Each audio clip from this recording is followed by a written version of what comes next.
your forecast first. Sponsored by Matex Heating, Cooling, and Plumbing. Showers and storms are now basically at I-57, if not even a little bit further eastward of that in places like parts of Vermilion County. But in Champaign, we're starting to hear some of the raindrops here at the station as temperatures have fallen to 75. Still 84 and humid in Paris. And we're looking at rain-cooled air behind where the storms have already come through. And here's a storm coming through Champaign right now in our Bradshaw weather camera on our roof dog INET. Winds are kind of shifting directions based on where the storms are. Right now, they're generally out of the south up to around 15 miles per hour.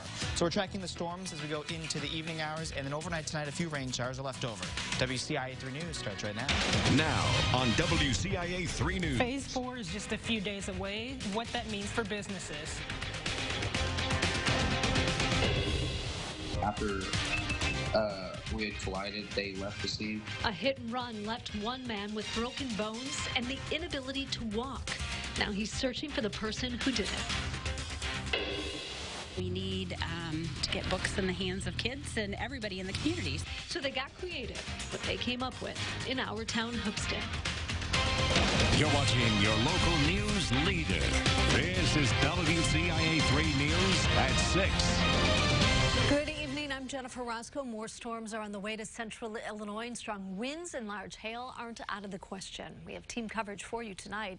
Meteorologist Jack Gerfen is in the Weather Center. Chief Meteorologist Kevin Lighty out in it in the storm tracker. All right, first to Jack. Right before we started, you could hear things picking up out there in Champaign. Yeah, Jennifer, we do have rain hitting the station roof right now, and it'll probably be getting pretty loud here as these rain showers have been very heavy as they've been coming through the area. Now, there are currently no severe thunderstorm warnings out there. We do have the watch until 9 o'clock tonight, and we've got those storms that you can see on Storm Tracker Doppler right now. As you can see, though, as we've gone later and later on to currently, the storms have kind of lost some of their strength. They are not as strong as before. However, that doesn't mean that they aren't packing some strong winds, and it looks like just right around the Tuscola area, it was a bigger cell earlier on, and then you go driving north on 57 through Champaign, and then up to around Rantoul and Paxton. That's where the heaviest rain seems to be right now for the most part.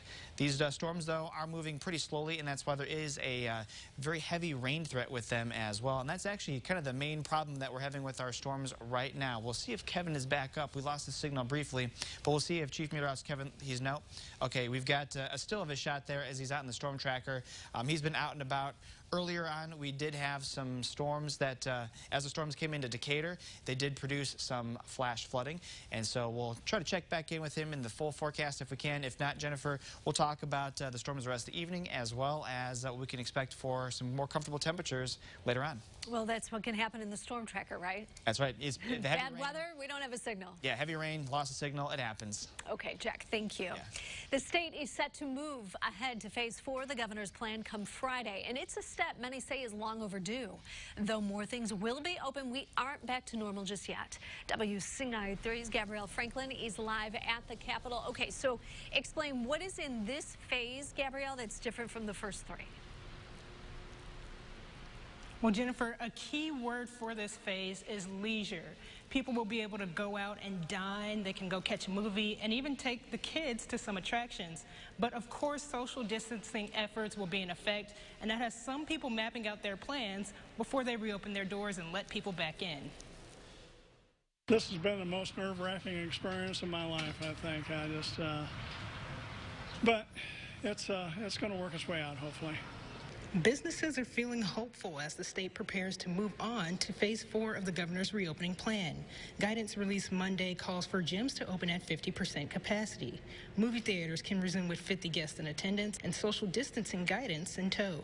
Some areas of the economy that require group meetings and conventions will also be limited to only 50 people, somewhat of a setback for those hoping for less restrictions. But unfortunately, we're not going to be able to reopen our meeting rooms to 50% capacity, and so we're not going to be able to make the meeting come back at this point. However, we will be able to make a leisure come back in phase 4. Outdoor recreation sites like Knights Action Park can reopen to group sizes of up to 50 people, allowing multiple groups to come in as long as they follow social distancing guidance. I have very few. I mean, we're restricted to small numbers on the group outings, so So it's not. I don't think it's going to affect us. The people won't notice any difference between my 50% capacity and full capacity. Indoor dining will resume for restaurants. It's something Springfield Mayor Jim Langfelder says will help keep the city's economy afloat. Because people are, I guess, eager to go out. Others are eager to support local economy from, different restaurants and retail shops, things of that nature. So I think with the indoor seating, that will definitely help, and we'll keep reemphasizing the importance of supporting our local businesses. Attractions like museums and zoos will also reopen, but only at 25% occupancy. The Abraham Lincoln Presidential Museum and Library says that they're looking forward to opening next week, but we did reach out to other places like historic sites who say that they're not ready to reopen just yet. They're still working with public health to decide when and how they will reopen. Jennifer? Definitely call ahead to anything you think might be open, and I've been noticing that the very latest information is all on these places' Facebook pages more than their website, so I would go there as well. All right, Gabrielle, thank you so much. Now, coming up at 6:30, we've got more on the changes in Phase 4 with our Capitol Bureau Chief Mark Maxwell. I'm going to ask him about the chances on moving on to Phase 5 as well. Now, the percentage of positive coronavirus tests in Illinois has gone down in the last week. Only 2% of people tested came back positive. That is down from 3%. 462 new cases were confirmed since yesterday, bringing the state's total to more than 137,000.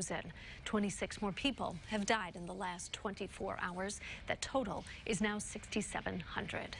Police are investigating a man who was found dead in his car. It happened by the Microtel Inn in Champaign. They're calling it a death investigation. Anyone with information is asked to call Champaign police. A man in Decatur was hit while riding his motorcycle. It happened Saturday night after 11 near 22nd and Getty Street. The victim is recovering, but they're still looking for the driver who left the scene. WCIA3's Jamie Mays has more. Victor Montez was on his way home when 1 second changed everything. He was driving his motorcycle when a car collided with him. I don't remember it, but what everybody's been saying is that after they had, I think what had happened was they turned in front of me after we had collided. They left the scene. A woman found him and sat with him until the ambulance came. The next thing Montez recalls was being on the way to the hospital. He fractured bones in his back, knee, and fingers, and has other scrapes on his body. His mom says it was a sight that broke her heart. When I seen him, it just hurt to see his 2 fingers were drooping and a huge gash in his leg. They're still searching for the person who left him on the road. I just would like to ask them why. Like, why didn't they stay or check or anything? I understand human nature, but they left my child to potentially die. They didn't know what wounds he had sustained, and it was just really hard to think somebody could care that little about a human life.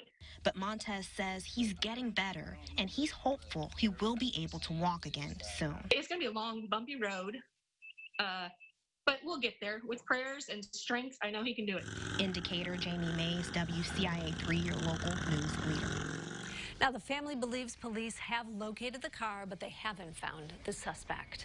A teenager was shot in Rantoul. It happened on Harper near Ader Drive. Police say a newer model white vehicle was seen leaving the scene after the 17-year-old was hurt. They say they don't have a complete suspect description and are reviewing surveillance video from the area.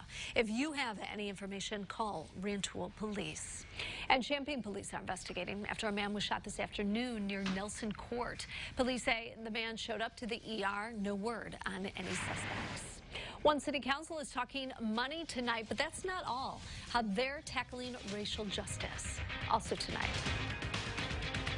I haven't seen it in this bad a condition ever. It's supposed to be a final resting place, but loved ones say it shouldn't look like this. Heavy rain in the CU area right now. In fact, this is the sky cam over Champaign on our Bratcher weather camera on our Roofing Dog Island. You can't see anything due to the heavy rain. Before the storms got going, we had temperatures that were close to 90, and we are looking at a much cooler forecast here for us starting tomorrow. After that, though, we do have a chance for rain coming back in towards the weekend. That's all coming up next.